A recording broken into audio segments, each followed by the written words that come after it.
Welcome, everybody, to Casting for Two, the podcast with your host, Chris. I am always that guy. Welcome, everybody, to episode number 190. I'm almost there, almost to that 200. I got a great show for you today. As always, Twitter and Instagram both at Casting for Two. Or you can find me on my email, castingfor2@gmail.com. Secret Stage Productions is where you can find Sunday Brunch, which is the other podcast I do, along with other podcasts, as well as the new one, Political Suicide, which is, I might have had a hand in that guy. I'm very happy to say that. And yeah, so it's been a good April so far. April Madness is coming to a close, where I did 2 episodes a week. And go back to the normal one every Friday, just to let you know. But I got some great things coming up. And so if you would like to comment on the show, how I'm doing, on the iTunes page, Stitcher, wherever, leave me a review. Let me know how I'm doing. I'd appreciate it. But I should talk about my guest for today. He's a singer, songwriter, musician. He does everything, all right? He's Ludodowwn, and he is based in Australia. So it was really cool to get some Australian on the podcast. I love Australia. I love Australians. So I was very excited to chat with him, as well as his music. It's so beautiful.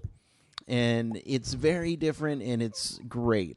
His new EP, Mirrors/Bleach, is out now, which I recommend people go give a listen. Spotify it, and then go buy it. Or, other way around, your choice. But let me get it. Let's start this episode, all right? So, Chris, cue the music, please.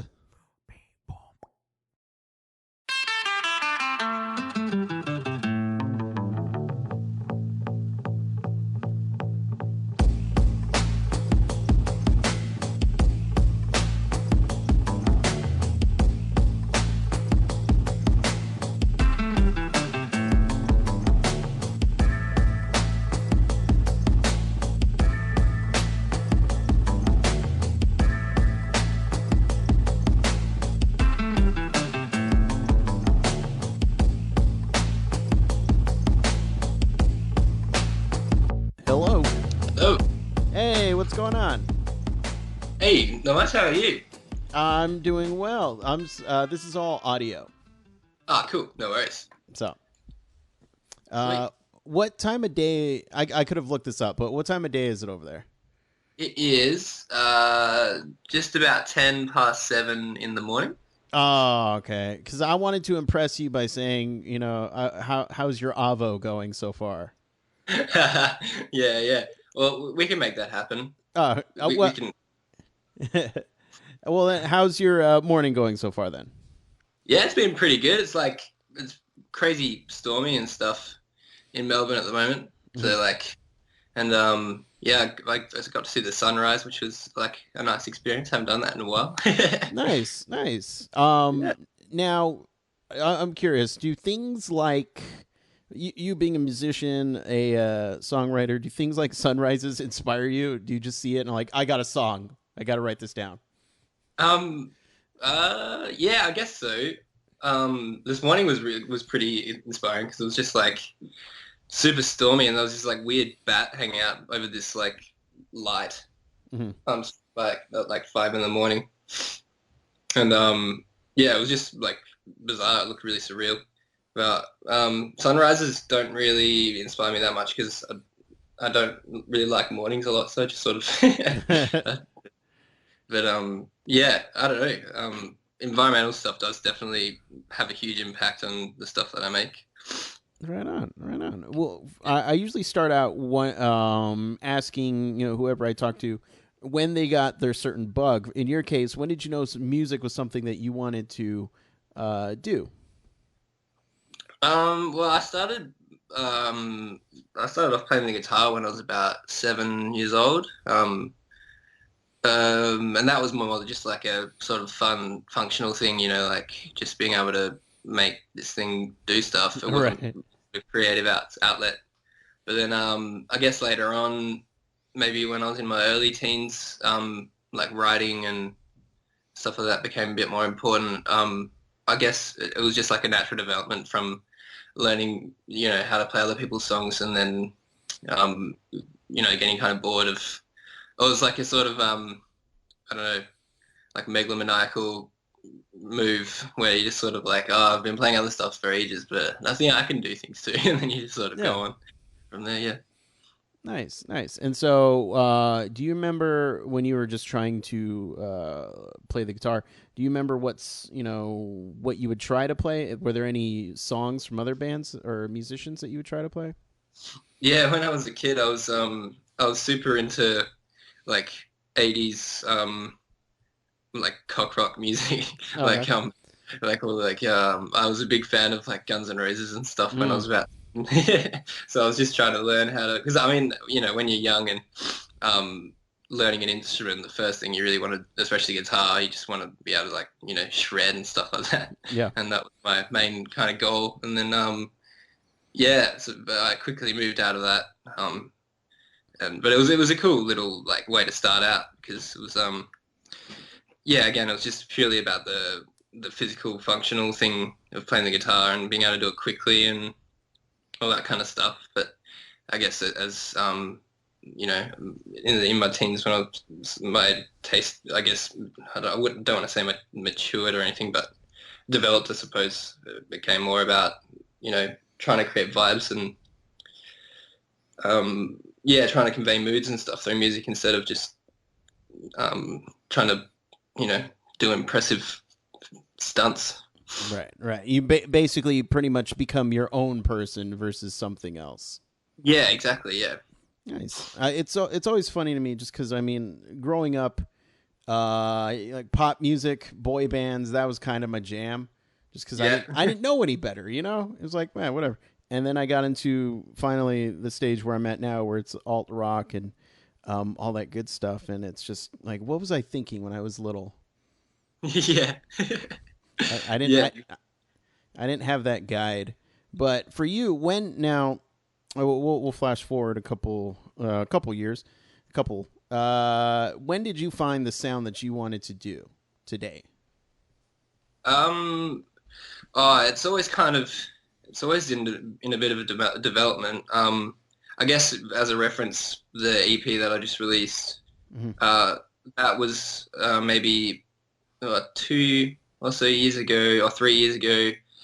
Um, yeah, when I was sort of delving a bit deeper into like I don't want to say experimental, but uh, I don't know, artists that were kind of pushing the boundaries of pop music and stuff. Mm-hmm.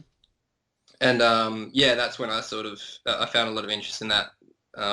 Yeah, just sort of looking at the fringes of pop, and yeah, and that's when I sort of start to try to make that happen with my own music as well. And yeah. Yeah, because I listened to the EP, and after one track, I was like, this. It's very beautiful, but there's something haunting about it. I was like, I gotta talk to him. Yeah. It sounds so different, but in the best way, and it feels very raw, which I like. Yeah, that's awesome. Yeah, yeah, I suppose because I kind of made it in a weird incubator. I was living in Perth when I made that record, which is pretty. Yeah, it's sort of famous for being kind of like really isolated, and yeah, so I wasn't really influenced by like the musicians that were around me. So I was sort of listening to a lot of just reaching things that were online Mm-hmm. and stuff like that. And I guess yeah, it's sort of the maybe the haunted side of it would probably come from just yeah, just like the overwhelming feeling of there's all these amazing artists everywhere making all this stuff that is really I really want to sort of include that way of thinking into my music, but then there's just so much of it, so it was kind of haunting me a little bit at the time. But yeah. Gotcha. And what is your process for when you sit down and write a song? Does the lyrics come first, or does the music come first? It's yeah, overwhelmingly the music, I think. Mhm. Um, yeah, I usually would just start off. I usually take the sort of sandbox method towards the start, um, just trying to access some sort of vibe, and then yeah, once I feel like I've got something, then it sort of naturally develops. But yeah, sometimes it's a bit of a battle. I guess my lack of a process is where my most interesting ideas kind of come from, but it's also kind of the devil in the room when I'm trying to make music, because it's always just trying to reinvent things and stuff like that. But yeah. Nice. And now, as far as your EP goes, is there one particular track that you like to perform in front of people more? Well, I haven't really done any shows yet. I've been sort of working to, kind of come out swinging when I do, because Yeah. I want it to sort of be a big. Well, I just want it to come out, do the music, the recordings justice, and but still try to, have a reason to why that it's being performed live. Yeah. But I do look forward to playing, like, I probably Heads Within Heads, Mhm. which is the fourth track on the EP. Yeah, because it's sort of semi-dancey, but it's not really. I like the idea of people sort of awkwardly, like, sadly dancing in this room, and just sort of, I don't know, yeah, not really sure if they like it or not. Sort of, just trying to get their head around this sort of weirdly moving piece, which I think that thing is, it doesn't really ever quite reach the point where it's, like a banger or anything. It's just always sort of teetering on the edge of it, and I kind of like that. Nice, nice. I feel like sad dancing could become a thing. Yeah, yeah, that's what I'm promoting. That's my idea. You're gonna come out with the sad dancers, and you're gonna put on a show. I think that'd be pretty cool. Just saying. Yeah, well, back to the boy band thing. I could create my own boy band called the Sad Dancers, and yeah, we can bring it. It's like a globe. We can make a global movement out of it or something. There you go. There you go. You heard it here. Global movement. For the people at home who'd like to keep up with the EP or everything that you do, where can they do that? At the moment, it's the EP sort of living on SoundCloud, but it should be up on Spotify relatively soon. Hopefully within the next week or so, and iTunes, and I think Tidal as well. Yeah, and Facebook and stuff are happening. But yeah, it's up there. I'm sort of working on becoming a little bit more, a little bit better with my social media and trying to keep everyone in the loop. Oh, so it's always been a bit of an awkward one for me, because I don't really. It's still a weird thing to think that people are interested in what you're up to. Now, as a musician who is constantly kind of trying new things, is there something that you have planned for, like your next song that you want to do, different style? Yeah, well, over the last few months, my style has really developed in quite a different direction. The EPs was a sort of mixture between sort of hip hop and techno and ambient music. But now it's gone. I've moved cities, and I'm living in Melbourne now, which is very much a big city, and the music's become a little bit more angular and sort of rigid, and a little bit more towards the techno side of things, which is I'm pretty excited about. It's I'm trying to sort of focus on minimizing my music a little bit, but it's still quite ambient, maybe more so on that side of things. But yeah, and the haunting sort of evil of the music, I'm trying to bring that out a little bit more. And yeah, so there should be some new stuff coming out really soon. I've got quite a lot of music in the bank at the moment. It's just piecing it together and trying to find the tracks that work as a whole.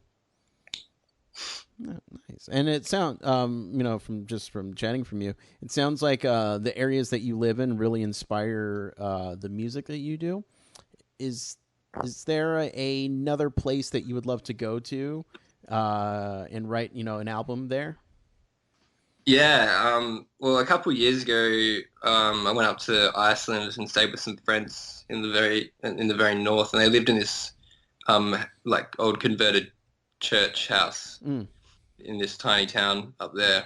And yeah, I didn't really have any of my music stuff with me at the time, but I just remember just feeling like it would be a perfect place to work. But I'd also love to, push further with the sort of industrial environment as well. Maybe go somewhere that's, got a bit more of that vibe, because I find a lot of inspiration out of, just the lack of aesthetic beauty that's in all this, like these really brutal human environments, like industrial parts of the cities and stuff like that. So it'd be cool. I'd like to do, maybe I'll do a bit of both. Maybe I'll find like an abandoned factory in Northern Iceland or something. He's just making music. Leave him alone. Yeah. Oh, that's great. That's great. Well, Benson, Ludodowwn, everything. I had a wonderful time chatting with you. Anytime you want to come back or promote anything, just say the word. All right. Awesome. Thanks so much, Chris. Thank you. And you have a wonderful rest of your day. All right. Yeah, you too. Catch you later. All right. Bye-bye.